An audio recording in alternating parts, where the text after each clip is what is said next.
It's the Locked On Podcast Network, your team every day.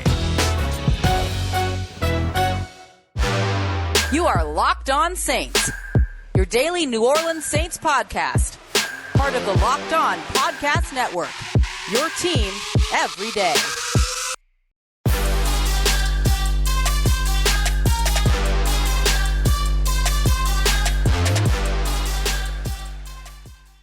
What is good, Who Dat Nation and Who Dat family? Welcome into another episode of Locked On Saints, your daily podcast covering the New Orleans Saints, part of the Locked On Podcast Network, your team every day. On today's episode, it is Tuesday, and on this Tuesday at 4 p.m. Eastern Time, the roster cut deadline approaches, but the New Orleans Saints have already cut their 5 players. We found out 3 this weekend, 2 more on Monday, so let's update the list of New Orleans Saints that have been cut so far, and some kind of ideas about where the Saints might be headed next. Then we're going to take a look at personnel groupings on our Analytics Tuesday, which quarterbacks were most efficient with which personnel groupings on Saturday, and what the personnel groupings choices told us about the New Orleans Saints evaluation of one Ian Book. Then we'll wrap up today's episode with some quick updates on our 53-man projected roster after the roster cuts and after the first game of preseason action.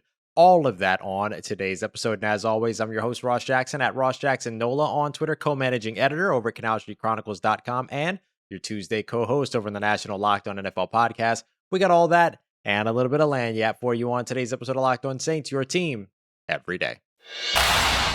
All right, family, kicking off today's episode with the biggest news around the New Orleans Saints. A pretty calm day for the Saints on Monday, but there were a couple of roster moves announced via the transaction wire, and they are the moves that wrap up the New Orleans Saints cutting their roster down from 90 to 85. Just a quick reminder that Tuesday deadline is at 4 p.m. Eastern Time, but the New Orleans Saints got under that roster limit by the end of practice on Sunday. However, we had only learned of 3 cuts at that time. Those 3 cuts were Prince Amukamara, the cornerback that the Saints signed this offseason. He struggled in camp.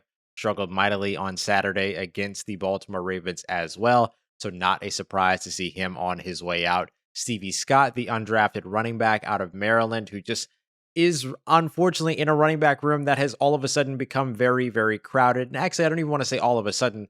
This is a unit that we knew was going to be a very strong one for the New Orleans Saints, and unfortunately for Stevie Scott, he becomes a casualty within it. And then Noah Spence, the edge rusher that the Saints signed in the offseason last year, ended up with a pre-camp injury. He had an Achilles injury while getting ready for camp, came back to the New Orleans Saints this year. They ended up moving him from edge rusher to Sam linebacker, which kind of put the writing on the wall because New Orleans Saints don't have a lot of room for linebackers to be making the roster here, and they're very pleased with their edge rusher room and depth as we've seen over the course of camp. So Noah Spence ends up back on the market. The veteran will look to find another place to land and hopefully get back on track. Now, those are only 3 of the 5 cuts. The remaining 2 cuts we learned on Monday, the first of which not a surprise at all. If you would have asked me to predict these beforehand, my 2 answers would have been Kivari Russell and Kyle Murphy. Kyle Murphy ends up being one of the 2 names. He ends up going to injured reserve as opposed to being cut. He had left Saturday's action early, so this makes a lot of sense.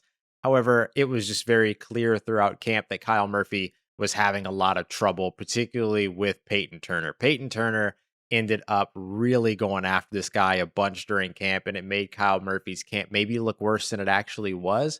But I know that there was a point where Cat Terrell and I looked at each other and went, man, number 79 is really struggling out there. He's the offensive lineman that got pushed into the lap of Ian Book by Peyton Turner during my first day of camp while I was covering camp out there. So a pretty sensible move here for the New Orleans Saints, and of course with the idea of moving him to injured reserve. And the final roster spot was opened up with a bit of a surprise move, but again, understanding because it's connected to an injury, kicker Brett Maher, who ended up being brought in to sort of be in relief of Will Lutz, who's going to miss the beginning of the season.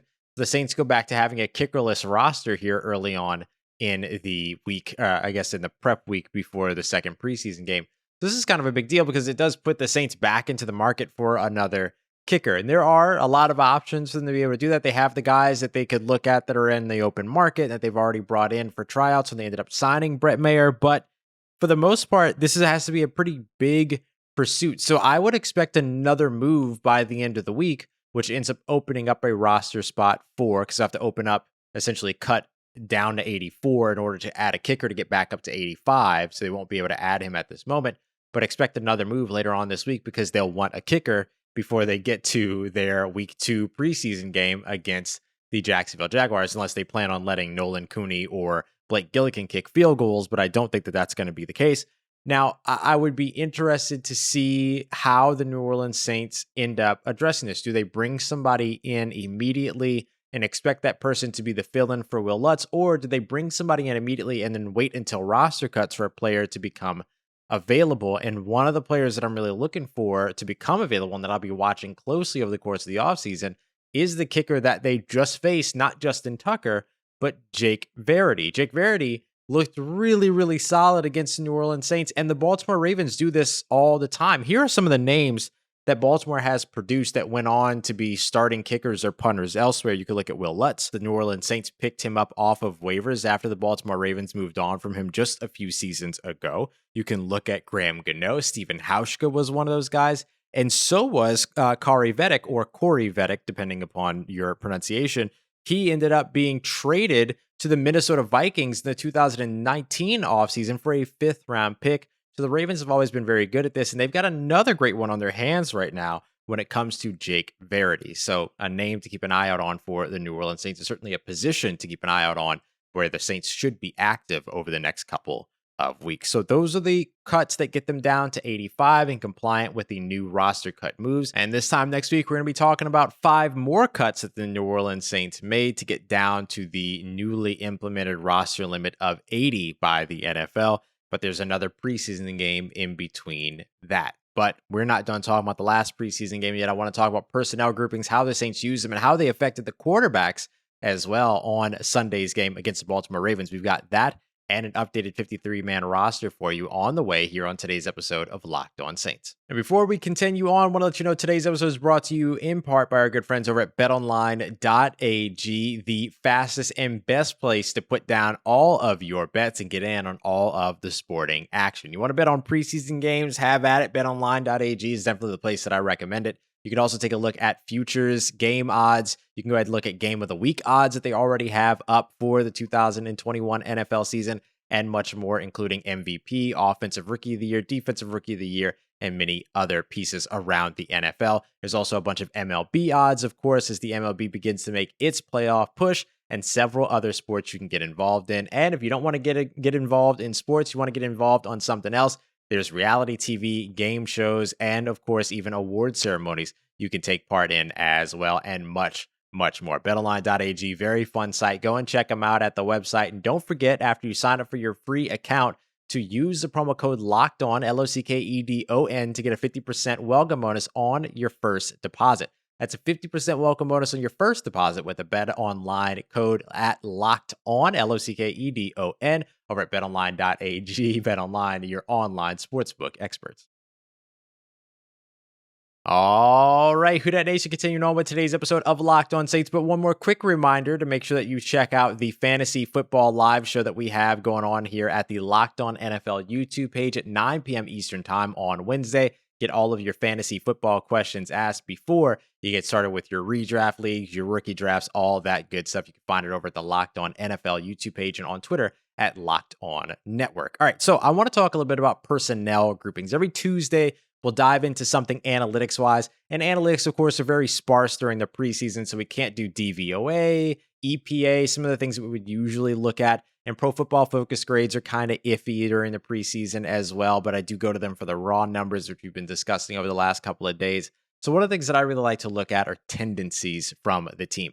And of course, you can't really glean too much in terms of tendencies in the preseason that you can carry into the regular season, but you can get an idea of what the New Orleans Saints were thinking with each of these quarterbacks based upon the personnel groupings or variety of personnel groupings that were used and the sort of frequency with which they changed those groupings up. For instance, Taysom Hill and Jameis Winston both used 3 different personnel groupings during the preseason game against the Baltimore Ravens. They each lined up in 21, 12, and 11 personnel. For a quick refresher, The first digit is the number of running backs on the field. The second digit is the number of tight ends on the field. So 21, 2, 1, 2 running backs, 1 tight end. 12, 1 running back, 2 tight ends. 11, 1 running back, 1 tight end. 11 personnel is the most popular across the NFL. It's the 3 receiver set, the slot receiver, that whole sort of shebang. But that's usually what you see these players or these quarterbacks and offenses run the most. That was certainly the case when it came to both of these quarterbacks,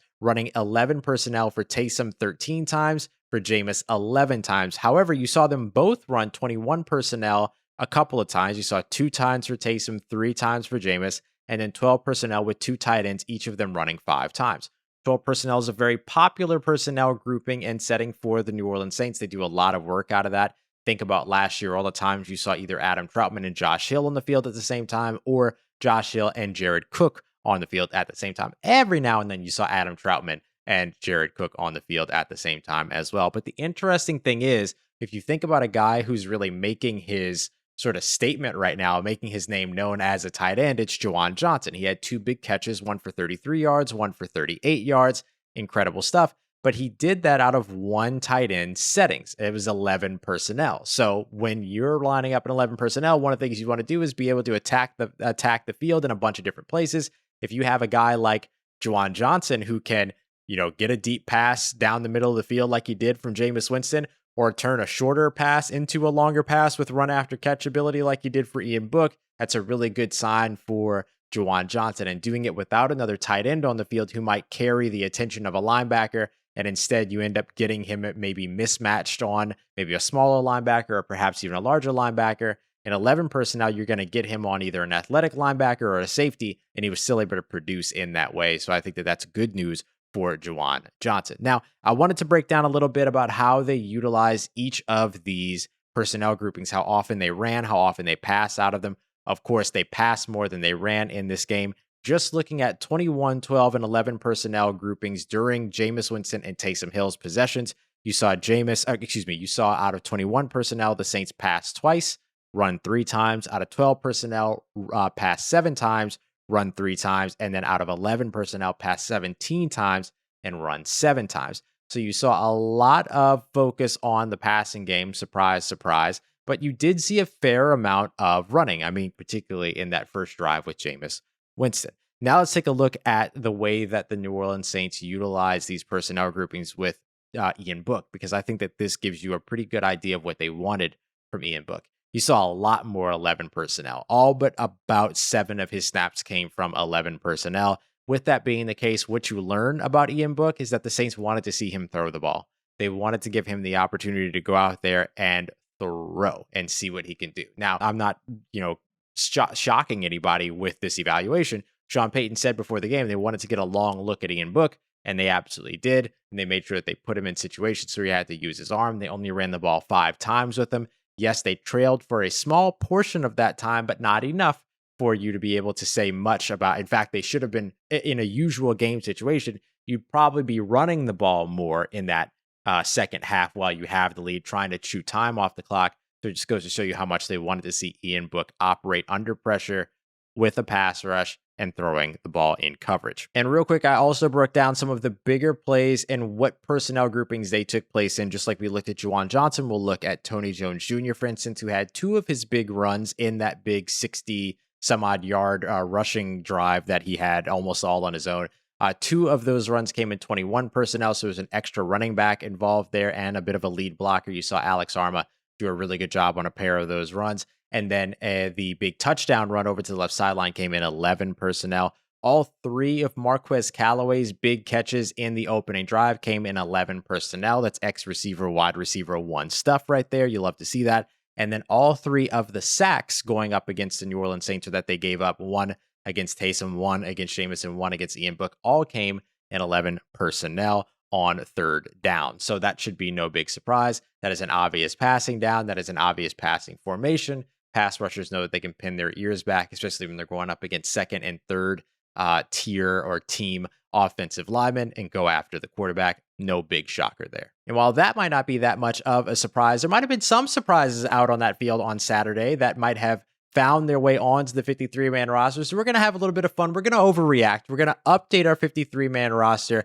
have a good time and see who maybe earn themselves some opportunities here and some conversation to make the roster to begin the 2021 season for the New Orleans Saints. Got that coming up for you next on today's episode of Locked On Saints. And something else that's not at all a surprise are our good friends over at rockauto.com, one of the best places to visit for anything you need for your vehicle, whether you're a do-it-yourselfer or a professional, whether you need your oil for an oil change, you need some clips to keep your bumper on, you need windshield wiper blades, you need just new rubber for your windshield wiper blades, you don't want to replace the whole thing, doesn't matter. They've got you covered over at rockauto.com. The same parts, pieces, and accessories that you can get from the chain stores around the corner, except they have it all in stock and you can save 30, 50, sometimes 70%. You're not getting cheap parts. Again, you're getting the same parts, but for a cheaper price, which is a very, very important thing to remember. And again, it doesn't matter if you're a do-it-yourselfer or a professional, Rock Auto is going to have you taken care of. And they're a family business as well. Don't forget that. They've been taking care of auto parts customers online for over 20 years.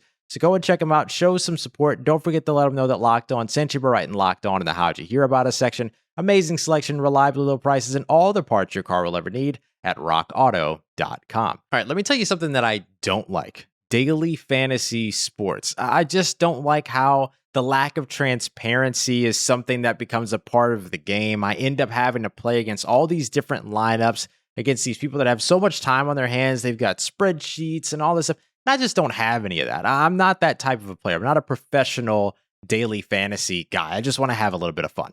That's why I'm grateful that I found our friends over at Stat Hero, stathero.com, the great way to do daily fantasy sports, because you basically play against the house. You can see the lineup over at Stat Hero, pick the lineup you want to go up against, and create a daily fantasy lineup that goes up against that lineup head to head. It's a fantastic system. And if you go over to stathero.com/lockedon today, right now, and sign up for your free account, then they're going to give you 3 times back on your first play. That is a 300% bonus, 300% back. It's entirely unheard of over at stathero.com/lockedon. Once again, that's stathero.com/lockedon, the best way to play the game.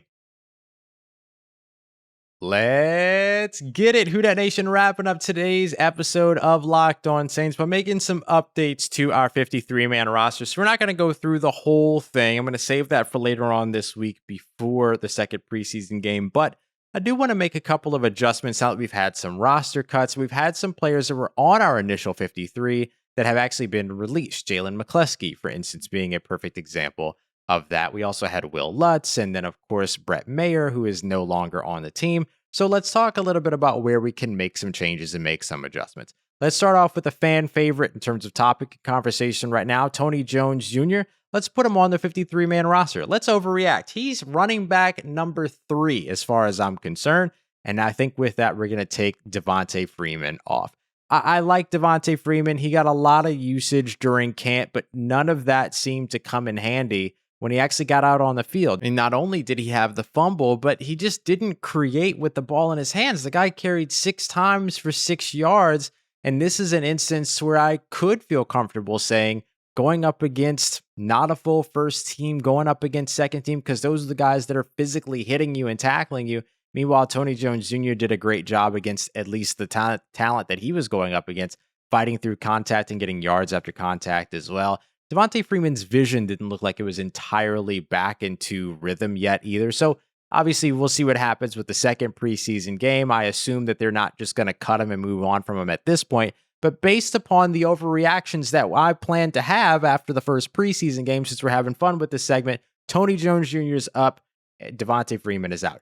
Easop Winston is up as well, and I could just throw him into Jalen McCleskey's spot, but I'm actually going to go ahead and give him Chris Hogan's for right now. I thought that Chris Hogan was going to be a bit more involved earlier on with this team, but the issue that I have around Chris Hogan right now is that he played special teams, but he wasn't a factor, and I don't know that he's going to be able to be a factor. So he's going to have to make the roster as a wide receiver 1, 2, or 3. I don't know that he can do that. Maybe a 3. Maybe he could be that guy, especially if Deontay Harris is unavailable early on to start the season. But I liked what I saw, from Easop Winston, especially his ability after the catch, picking up some yards after catch. So I'm going to bring Easop Winston up, Chris Hogan out. Jalen McCleskey is also out from our original 53, but I'm going to leave that open for right now at the wide receiver spot. And instead, I'm going to plug that in with Bryce Thompson. Bryce Thompson had the big deep interception on Trace McSorley late in the second half. And I just like the way that he's been playing. I mean, we got to watch him during camp as well. He's really settled into this safety position. Being able to see everything develop in front of him has really benefited him. And then he was able to, be able to go out there and make a rangy play like he did right off the top. So I thought that was really great for him. So I'll give the additional roster spot and then keep just 6 receivers as opposed to 7. Open up an additional roster spot and spin that on a defensive back. Over at the linebacker spot, right now, I'm going to take Andrew Dowell out. I'm going to move Chase Hansen back in. Chase Hansen was just hitting harder than anybody out there during this game. Him and Eric Burrell just out there hitting everybody every chance that they got.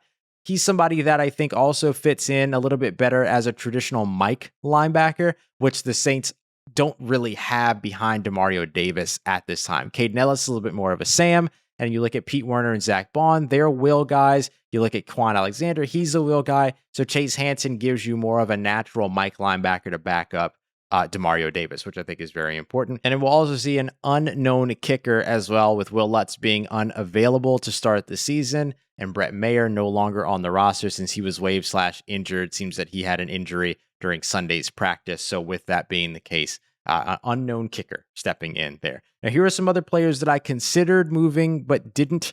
Landon Young was somebody that I was prepared to have a discussion about, but he performed so well on Saturday. He was a decent run blocker, only allowed one pressure, and then blocked extremely well in the run game as well. He and Cesar Ruiz, the highest graded run blockers by Pro Football Focus for the New Orleans Saints on the offensive line. You also saw, Alex Arma was up there and a couple of backs were up there as well. Tano Passanio was somebody that I was interested in and ready to kind of discuss as well, but then he got injured, so it's a bit inconclusive at this time. We'll see what happens after game 2. And then Latavius Murray, and I probably could have still had this conversation about him because you could potentially end up seeing him get moved on from and maybe even dealt at roster cuts. Now, I'm overreacting a little bit here, but it's what we said we were going to do with this segment. But here's a couple of things to keep in mind. There was some conversation about him potentially being disgruntled because of the number of touches that he got versus the number of touches that he wanted in this offense. Okay, I'm going to move that aside. Trade block. He was rumored to be a player that was made available for a trade before the league year began, when the Saints were trying to get under that salary cap line. He has now Tony Jone Jr., who's emerged in the midst of this offense. He is a player that the Saints could get a return for, and he's also a player that the Saints could get a return for at a position of need. They could move him for a wide receiver, a young wide receiver in return, maybe even a kicker in return if they needed to do all of that. The Saints would save $2.33 million here in 2021 if they moved on from Latavius Murray, $3.45 million in 2022, where they're already $35 million over the salary cap. So it wouldn't be the most uneconomical decision to make to move on from Latavius Murray. He also had the fumble in this game, which is uncharacteristic of him. I expect them to give him another chance. I'm not saying that they should move on from him this week, but definitely a performance to continue to watch. Can he get back to being consistent? He said he wanted to be more efficient this offseason. Putting the ball on the ground is not the way to do that. So can he fix that? And can he get back in now that he's gotten some contact under his belt, which these players no longer get during training camp? We have to keep in mind. So that'll be what I'm watching. Those are some players that I'll be keeping an eye out on. I'm extremely impressed with Landon Young this week. And then we'll see what happens with Tano Passanio once he comes back from his injury. All right, family, thank you so much for making me your first listen of the day, or one of your listens for the day. For your next listen, I recommend that you go and check out Locked On Bets. Go ahead and make yourself some money with your boy Q and handicapping expert Lee Sterling. On tomorrow's episode of Locked On Saints, we're going to be joined by John Sigler to go more in depth about roster cuts, the New Orleans Saints roster so far, and whatever big news comes up between now and then. For everything in between, y'all, you can always follow me on Twitter at Ross Jackson, NOLA. Hit me up. Let me know how the family's doing. Let me know how you're living. Let me know how your mom and them. And trust you, that nation. I'll holla at you.